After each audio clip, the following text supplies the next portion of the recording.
आपण बघतोय ज्या पद्धतीनं आत्ताच आपण झी 24 तासवर बातमी दाखवलेली आहे की पुणे जिल्ह्यामध्ये राष्ट्रवादी काँग्रेसचा दबदबा असल्याचं पाहायला मिळतंय। राष्ट्रवादी आतापर्यंत जे झालेले विजय आहे किंवा जे जाहीर झालेले विजय आहेत त्यामध्ये राष्ट्रवादीचा दबदबा आहे। आघाड्यांमध्ये जे कल आहे त्यामध्ये विजय झाले 7,000 मतांच्या वरती विजय मतं घेऊन जो विजय मिळवलेला आहे म्हणजे जेडपी सारख्या निवडणुकीमध्ये 7,000 मोठा आकडा। बातमी कोल्हापूरमधून कोल्हापूरच्या उजगाव गटात भाजपचा विजय झालेला आहे। भाजपचे नामदेव वाईंगडे हे विजयी झालेले आहेत। खरं तर आपण काही वेळापूर्वी संदीप तू सांगत होतास की कोल्हापूरमध्ये कशा पद्धतीनं भाजपचे किंवा महायुतीचे दिग्गज नेते विरुद्ध सतेज पाटील यांनी ही निवडणूक लढवलेली होती। जिल्हा परिषद निवडणुकांमध्ये आता तोच विजय काँग्रेसला मिळत होता। आता सोबतच भाजपचाही एक उमेदवार विजयी झालेला आहे। हसन मुश्रीफ असतील किंवा धनंजय महाडिक असतील यांच्याकडून प्रचार सभांचा धडाका लावण्यात आला। मतदारांपर्यंत पोहोचण्याचा प्रयत्न झाले आणि त्याचाच परिणाम आता या निकालांमध्ये पाहायला मिळतोय। काँग्रेसचे अनेक उमेदवार आतापर्यंत विजयी झाले आहेत, मात्र भाजपचा एक उमेदवार आता विजयी झालेला आहे। यानंतर बघूया पुढली एक मोठी आणि महत्त्वाची बातमी। संभाजीनगरात भाजपच्या माहीन मुलतानी या विजयी झालेल्या आहेत। फरदापूर झेडपी गटातून माहीन मुलतानी यांचा विजय झालेला आहे। संभाजीनगरमध्ये भाजप आपण बघतोय विजय घोडदौड कायम ठेवताना आपल्याला पाहायला मिळतोय। फरदापूरमध्ये माहीन मुलतानी यांचा विजय झालेला आहे। आतापर्यंत जे कल हाती आले होते त्याच्यामध्ये भाजप काही जागांवर म्हणजे 6 ते 7 जागांवर आघाडीवर होता। अति महत्त्वाची बातमी रायगड म्हणजे म्हसळा तालुक्यात राष्ट्रवादीचा वर्चस्व पाहायला मिळतोय, कारण झेडपीच्या दोन्ही जागांवर राष्ट्रवादीचा विजय झालाय। अभिषेक विचारे आणि अनिल बसवत यांचा विजय झालेला आहे। तर पंचायत समितीच्या 4ही जागा राष्ट्रवादीकडे आलेल्या आहेत, त्यामुळे राष्ट्रवादीचा वर्चस्व रायगड म्हसळा तालुक्यात।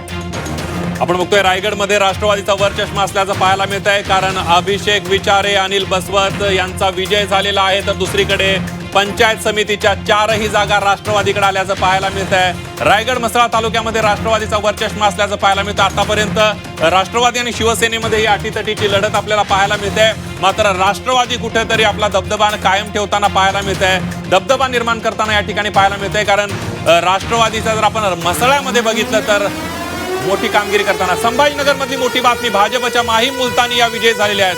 फरदापूर झेडपी गटातून भाजपच्या माहीम मुलतानी या विजय झाल्याचं पाहायला मिळत आहे। बातमी संभाजीनगरच्या फरदापूर झेडपी गटातून माहीम मुलतानी या विजयी झालेल्या आहेत। भाजपचा हा विजय, भाजप अनेक जागांवर आघाडीवर आहे, तर भाजप पाठोपाठ शिवसेना उद्धव बाळासाहेब ठाकरे पक्ष देखील अनेक जागांवर आघाडीवर आहे।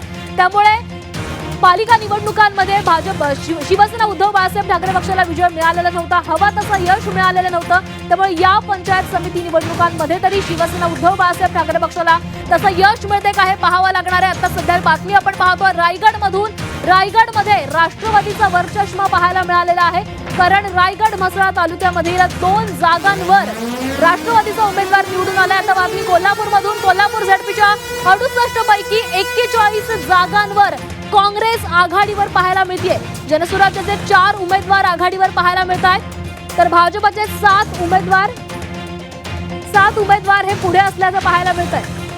कोल्हापूर झेडपीच्या 68 पैकी 41 जागांचे कल हाती आलेले आहेत, त्यामध्ये 12 काँग्रेस, राष्ट्रवादी 10 जागांवर आघाडीवर आहे। जनसुराज्याचे 4 उमेदवार आघाडीवर असल्याचं पाहायला मिळत आहे। भाजप 7 उमेदवार भाजपचे पुढे असल्याचं पाहायला मिळते। कुठेतरी कोल्हापूरचे जे 41 कल हाती आलेले आहेत या कलांपैकी काँग्रेस मोठा पाहायला मिळतोय। धाराशिव डोकी गणातून शिवसेना उद्धव बाळासाहेब ठाकरे पक्षाचा विजय झालेला आहे। केवळ एका मतानं शिवसेना उद्धव बाळासाहेब ठाकरे पक्षाचा उमेदवार निवडून आलेला आहे। संदीप, किती महत्वाचा असतो एक मत यातून दिसतंय, कारण एका मतानं या उमेदवाराचा विजय झालेला आहे।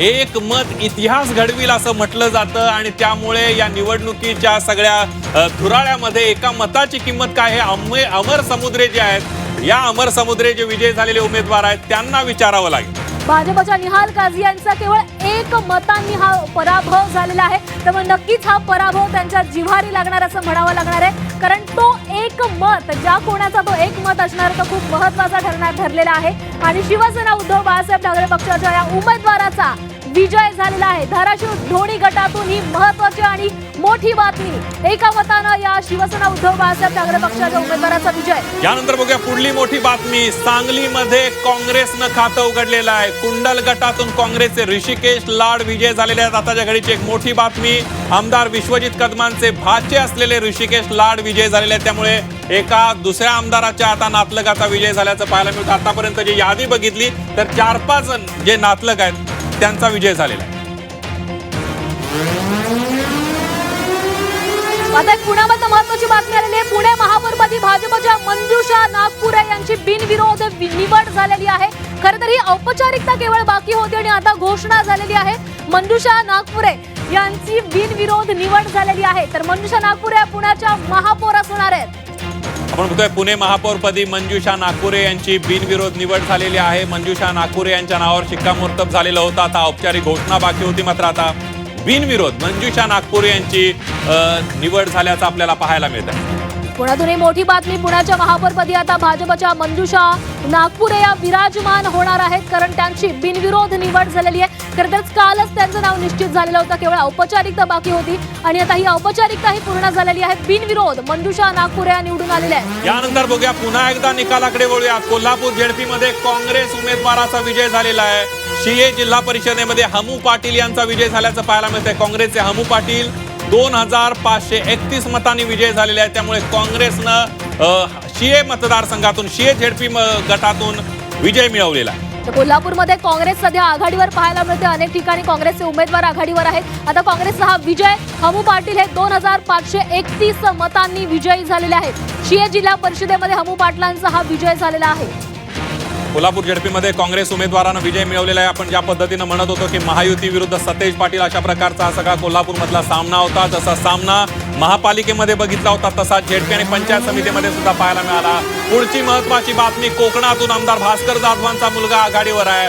आसगोली गटातून विक्रांत जाधव आघाडीवर असल्याचं पाहायला मिळत आहे। ठाकरेंच्या शिवसेनेचे आमदार भास्कर जाधव यांचा मुलगा झेडपीच्या रिंगणामध्ये आहे। आसगोली गटातून विक्रांत जाधव हे निवडणुकीला उभा राहिलेले आहेत आणि ते आघाडीवर असल्याचं पाहायला मिळत आहे। आणखी एक आमदार पुत्र आघाडीवर असल्याचं पाहायला मिळते। मगापासूनची जर यादी बघितली तर 10 ते 12 यादी झालेली आहे। आजी आमदार, माजी आमदारांचे चिरंजीव, घरातले नातेवाईक, नातलग, भाचे।